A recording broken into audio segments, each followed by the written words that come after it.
வணக்கம் நண்பர்களே. ஓ பன்னீர்செல்வமும் அண்ணாமலையும் கூட்டா? இதுல என்னங்க சந்தேகம்? எப்பவுமே நல்ல நட்பா தானே இருந்திருக்காங்க. ஒரு திருமணத்துல ரெண்டு பேரும் சந்திச்சுக்கிட்டாங்க, ரெண்டு பேரும் உட்கார்ந்து பேசியிருக்காங்க. இது எந்த மாதிரி பரவி இருக்குன்னா, பன்னீர்செல்வமும் அண்ணாமலையும் பேச்சுவார்த்தை அப்படின்னு. என்னங்க எல்லார் முன்னாலேயே பேசுவாங்க? ஒரு கல்யாணத்துல சந்திக்க கூடாதா? அந்த பேச்சுவார்த்தையில என்ன பேசிட போறாங்க? போனா கார் எடுத்துட்டு போய் தனியா உட்காந்து நிறைய பேச போறாங்க. அது என்ன வெளியே தெரியவா போகுது? ஓகே. இதுல என்ன முக்கியமான விஷயம் அப்படின்னா, அண்ணாமலை சமீபத்தில் டெல்லி போயிட்டு வந்தார். முக்கியமா ஓபிஎஸ் டெல்லி போயிட்டு வந்தார். அங்கே அமித்ஷாவை சந்திச்சார் இல்லையா? அதுல பல விஷயம் நடந்தது. அதுக்கு முன்னால மதுரையில திருப்பரங்குன்றம் ஒரு மேட்டர் ரொம்ப பெரிய சர்ச்சையாச்சு இல்ல. அதுல இங்க இருக்கிற பாஜக சரியா நிர்வகிக்கல அப்படின்னு அமித்ஷாவுக்கு அண்ணாமலை லெட்டர் போட்டாரு. நேரா போய் சந்திச்சாரு. அதுக்கப்புறம் அண்ணாமலைக்கான முக்கியத்துவம் இன்னும் கூட அதிகமாயிருச்சு. ரெண்டு எப்படி பேரலா போகுதுன்னு பார்ப்போம். அமித்ஷாவை பார்க்க ஓபிஎஸ் போனார். அமித்ஷா கூப்பிட்டு தான் போனார். எத்தனை நாள் காத்துட்டு இருந்தாரு, அது கிடைச்சதே போதும்னு சொல்லிட்டு போனவர் என்னாச்சுன்னா முக்கியமான சில விஷயங்களை சொல்லிட்டாரு. ஐயா என்டிஏல தன்னை சேர்த்துக்குவாங்களா இல்லையா, என்டிஏல ஓபிஎஸ் சேர்த்துக்குவாங்களா இல்லையா அப்படின்னு ஓபிஎஸ் கேட்டாரு. இல்ல அப்படின்னா அண்ணா திமுகவோட கூட்டணிங்கிற கனவு விட்டுட்டு நேரடியாக திமுகவோ தாவேகா பக்கமோ போயிடலாம் அப்படின்னு ஓபிஎஸ் நினைக்கிறார். அதையும் அமித்ஷா பொறுமையா கேட்டுக்கிட்டாராம். இன்னொரு முக்கியமான விஷயம் ஓபிஎஸ் சொன்னது என்ன அப்படின்னா, பிரிந்தவர்களெல்லாம் ஒன்று கூடினாலும் அண்ணா திமுக பாஜக கூட்டணி ஜெயிக்காது, திமுக தான் மறுபடியும் ஆட்சிக்கு வருங்கிறது ஓபிஎஸ் சொன்னதையும் அமித்ஷா அமைதியா கேட்டுட்டாராம். அமித்ஷா அமைதியா இருந்தா அது அப்படியே அமைதியின் அர்த்தம். அதுக்கு பிறகு என்னென்ன செய்வாங்கிறது இருக்கல்லவா? இந்தியா முழுக்க கட்சிகளை எப்படி அப்படி இப்படின்னு நல்லா போட்டு வாங்குற அமித்ஷா என்ன தமிழ்நாட்டுல செய்யாமைய போயிடுவாரு? எடப்பாடியுடைய பிடிவாதம் நிச்சயமாக அமித்ஷாவுக்கு ஒரு நெருடலா இருக்கான். என்னங்க எவ்வளவு சொன்னாலும் கேட்க மாட்டேங்கிறாரு. ஐயா பிரிஞ்சவளை சேக்காட்டியும் பரவாயில்ல, என்டிஏ கூட்டணியில வந்தானா ஒரு அணி அமைக்காவது ஒரு இணக்கம் தெரிவிக்கணும்ல. எடப்பாடி அதுக்கே தயங்குறாராமே. சரி ஓபிஎஸ் வந்து நின்றுட்டாருன்னு வைங்க, அண்ணா திமுக பாஜக கூட்டணியில பாஜக கூட்டணியில அவருக்கு 2 சீட்டு கொடுத்து ஒரு 10 சீட்டை கொடுத்து அங்க அண்ணா திமுக ஓட்டெல்லாம் அவருக்கு டிரான்ஸ்பர் ஆகிறது அவருக்கு பிடிக்கல போல இருக்கு. ஏன்னா பக்கத்திலே வரக்கூடாதுன்னு நினைக்கிறாரு. அப்போனா அண்ணா திமுக என்ன ஆகும்னு தெரியாது. மத்திய அரசு நடத்தினதா சொன்ன ஒரு ஆய்வு சமீபத்துல லீக் ஆச்சு. நம்ம கூட ஒரு ஒரு வீடியோ போட்டோம். அதுல என்ன சொல்லியிருக்கு அப்படின்னா, திமுக அணி திமுக 90, தாவேகா 70, அண்ணா திமுக 35, இழுபறி 38. இழுபறியே அப்படியே வந்தா கூட 60 தாண்டாது போல இருக்கே. அப்படின்னா எடப்பாடி தோல்விக்கு தயாரோ? எடப்பாடி கொஞ்சம் சைலண்டா இருக்கிறானா? என்ன பண்றது? நாலாபுறத்துல நெருக்கடி அதிகமாகுது. ஜெயிப்போம் ஜெயிப்போம் ஜெயிப்போம்னு சொன்னாலும் யாரும் நம்ப மாட்டேங்கிறாங்களே. கட்சிக்குள்ளே நம்ப மாட்டேங்கிறாங்க. அங்கே வர்ற மாவட்ட செயலாளர்களே அவர் அப்படியே உணர்ச்சி வசப்பட்டு ஜெயிச்சே காட்டுறோம்னு சொன்னா கூட அமைதியா இருக்காங்க. இந்த மாதிரி நிலைமை பார்க்கும் பொழுது என்ன ஆகும்? இந்த அமைதியை பயன்படுத்தி கொண்டுதான் அடுத்த கட்ட நடவடிக்கைகளை மேற்கொள்ளணும் அப்படின்னு அமித்ஷா முடிவுக்கு வந்துட்டார் மாதிரி தெரியுது. ஐயா ஓபிஎஸ் உள்ள வருவாருங்க. அந்த மாதிரி சொன்னா எடப்பாடி என்ன பண்ணுவாரு? இல்லாட்டி 30 சீட்டு தான். அப்படியெல்லாம் இல்லைன்னு சொல்ல முடியாது அல்லவா? பாருங்க ஒரு ரிப்போர்ட்டே இருக்கு, உளவுத்துறை ரிப்போர்ட்டே இருக்கு அப்படின்னு சொன்னா எடப்பாடி ஏத்துக்கக்கூடிய வாய்ப்பு இருக்கு. அது மட்டும் இல்லாம அண்ணாமலைக்கு என்ன ரோல்? திருப்பரங்குன்றம் பத்தி பேசிட்டு இருந்தோம். திருப்பரங்குன்றம் விஷயம் ரொம்ப பெரிய சர்ச்சையாச்சு. அதை பயன்படுத்தி கொண்டு பாஜக ஒரு பெரிய சக்தியாக வளரணும் அப்படிங்கிற வாய்ப்பு இருந்தது. ஆனா அந்த வாய்ப்பை பாஜக கோட்டை விட்டுச்சு. அதை சரியா பயன்படுத்திக்கல. அது மட்டும் இல்லாம தேர்தல் சமயத்தில் ஒரு கெட்ட பேரை வாங்கிருச்சு. திமுக அதை ரொம்ப நல்லா ஹேண்டில் பண்ணி, நீதிமன்ற உத்தரவெல்லாம் நல்லா ஹேண்டில் பண்ணி தன்னுடைய மேலாண்மையை காமிச்சிருச்சு. அங்கே எந்த விதமா திமுகவுக்கு இழப்பு ஏற்பட போறது இல்ல.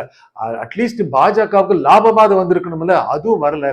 ஏன்னா நயினா நாகேந்திரன் அதை சரியா ஹேண்டில் பண்ணல. நயினா நாகேந்திரன் நல்ல ஒரு அரசியல்வாதி தான். ஆனால் பாஜகவுக்கு தலைமை தாங்கி அதனுடைய கொள்கைகளின் அடிப்படையில் செயல்பாட்டை நடத்தி அதன் மூலம் ஓட்டு வாங்கக்கூடிய அளவுக்கு திறன் மிக்கவரான மிகப்பெரிய சந்தேகங்கள். அவர் நல்லவர்னு சொல்றாங்க. ஏன்னா ஜெயலலிதா அமைச்சர் இருந்தவர், அதிமுக இருந்தவர், பாஜக வந்து ஒரு எம்எல்ஏ ஆயிட்டாரு. ஆனால் பாஜக தலைவர் ஆன பிறகு அவருடைய செயல்பாடு ரொம்ப பெரிய அட்டாக்கிங் இல்லை. ஆனா அண்ணாமலை அவரும் அப்படியே ஆர்எஸ்எஸ்ல ஊர்னவர்லாம் கிடையாது, அப்படியே பாஜக கொள்கையோட வந்தவர்லாம் கிடையாது. பாஜக சேர்ந்தாரு, ஒரு நல்ல ஒரு தலைவரை செயல்பட்டாரு. தன்னுடைய சிறந்த சொல்லாற்றல் மூலமாகவும் செயல்திறன் மூலமாகவும் கட்சியை வளர்த்தாரு. கடந்த மக்களவை தேர்தலில் பாஜக கிட்ட 8-9% கிடைச்சது. அதனுடைய கூட்டணிக்கு ஒரு 18% கிடைச்சது. எல்லாம் அண்ணாமலை தான் வந்தது. அவருக்கு மட்டுமே தனியா 4% இல்ல 5% வாக்கு இருக்கும் அப்படின்னு நிறைய பேர் சொல்றாங்க. நமக்கு அப்படிதான் தெரியுது. அவர் பின்னால் ஒரு இளைஞர் கூட்டம் இருக்கு. பாஜக பின்னால் இருப்பதற்கு சமமாக அண்ணாமலை பக்கம் இருக்கிறது. அவரு தலைவர் பொறுப்பில் நீக்கப்பட்டார். மாநில தலைவர் பொறுப்பிலிருந்து எடப்பாடி சொல்லிதான். ஆனா அவருக்கு மிகப்பெரிய பொறுப்பு எதுவும் கொடுக்கப்படலை. என்னங்க இப்படி கைவிட்டுட்டீங்களே அப்படின்னு நிறைய பேர் சொன்னாலும் கூட மாநிலத்தில் அவர் மிகப்பெரிய சக்தி வாய்ந்தவராக மாற்ற வேண்டும் என்று தலைமை நினைக்கிறது, பாஜக நினைக்கிறது, அமித்ஷா நினைக்கிறாரு, மோடி நினைக்கிறாரு. அது அண்ணாமலைக்கு தெரியும். இப்படியே சொல்லி சொல்லி ஓட்டிடுவீங்க போல இருக்கே அப்படின்னு அவர் நினைக்கிறாரு. அவருடைய தொண்டர் பணியெல்லாம் நினைக்குது, ஐயா உங்களை விட்டுருவாங்க போல இருக்கு இப்படி, அப்புறம் நாங்க என்ன ஆகிறது அப்படின்னு நினைக்கிறாங்க. அப்பனா அண்ணாமலை என்ன பண்ணுவாரு, ஓபிஎஸ் பேசி ஐயா எடப்பாடி பக்கம் போனா ஒன்றும் வேலைக்காவது அப்படின்னு சொல்லி அண்ணாமலை ஒருவேளை பாஜகவுடைய அந்த பேரம் பேசுகின்ற குழுவில், தொகுதி உடன்பாடு தொடர்பான குழுவில் இடம்பெற்று ஐயா நீங்க 3 சீட்டுனா எங்களுக்கு 2 சீட்டு கொடுங்க, உங்களுக்கு 2 சீட்டை 1 சீட்டு கொடுங்க அப்படின்னு நெருக்கடி கொடுத்து 50-60 சீட்டு வாங்கிட முடியுமா? எடப்பாடி டாடா பைபைன்னு சொன்னார்னா ஐயோ அப்படின்னு பாஜக ஆகுது. அண்ணாமலை ஆகவே மாட்டார். பை திரும்ப சொல்லிட்டு வந்துட வாய்ப்பு இருக்கு. அதையும் அண்ணாமலை எதிர்பார்க்கிறார். அது மட்டும் இல்லாம கடைசி சமயத்துல, தேர்தல் நெருங்குகிற சமயத்துல ஒரு கட்சி ஆரம்பித்தால் என்ன அப்படின்னு அவருடைய தொண்டர் படி அவருக்கு அறிவுரை சொல்லிக்கிட்டே இருக்காங்க. அவரும் அதை கன்சிடர் பண்ணி தான் இருக்காரு.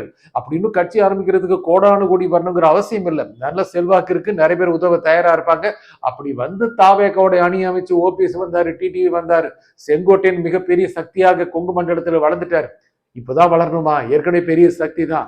ஆனா எடப்பாடியோட நிழலில் சீரியதாக இருந்தவர் அங்கிருந்து வெளியேறி தாவேக்காவில் வந்தவுடன், வெளியேற்றப்பட்டு தாவேக்காவுக்கு வந்தவுடன் தமிழகம் முழுக்க மிகப்பெரிய சக்தி ஆயிட்டாருங்க.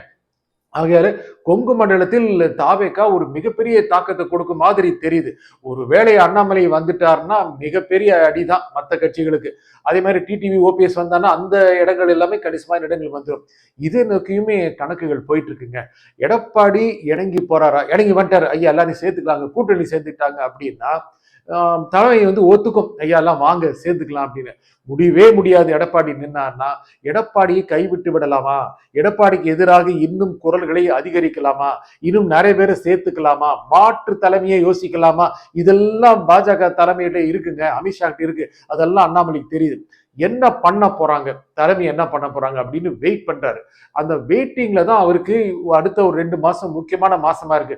டைம் இருக்குங்கன்னா அவசரம் இல்லைங்கன்னா அடிக்கடி பேட்டியில சொல்றாருல்ல, அதுக்கு அர்த்தமே இதுதான். எதுக்கு அவசரம் இல்ல, மெதுவா முடிவு பண்ணலாம், லாஸ்ட் மினிட்ல டக்குன்னு கட்டிட்டு போயிடலாம். அது அமித்ஷா மோடியோடைய ஆசையோட கூட நடக்கும். ஐயா எங்கிருந்தாலும் வாழ்க அப்படின்னு சொல்லிட்டு 2029 நம் பக்கம் வருக அப்படின்னு சொல்லி அனுப்புனாலும் அனுப்புவாங்க.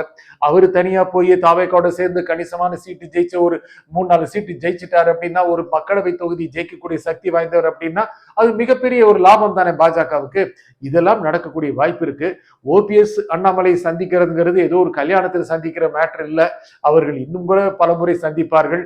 டிடிவி கூடயும் அண்ணாமலை தொடர்பு தான் இருக்கிறாரு. இவங்க எல்லாம் சேர்ந்து ஒரு அணி அமைக்கக்கூடிய வாய்ப்பு இருக்கு. ஆக மொத்தம் பார்க்கும்போது இனி வருகின்ற காலங்களில் இவங்க எல்லாம் சேர்ந்து எடப்பாடிக்கு தலைவலி தான் கொடுப்பாங்க மாதிரி தெரியுதுங்க. நன்றி, வணக்கம்.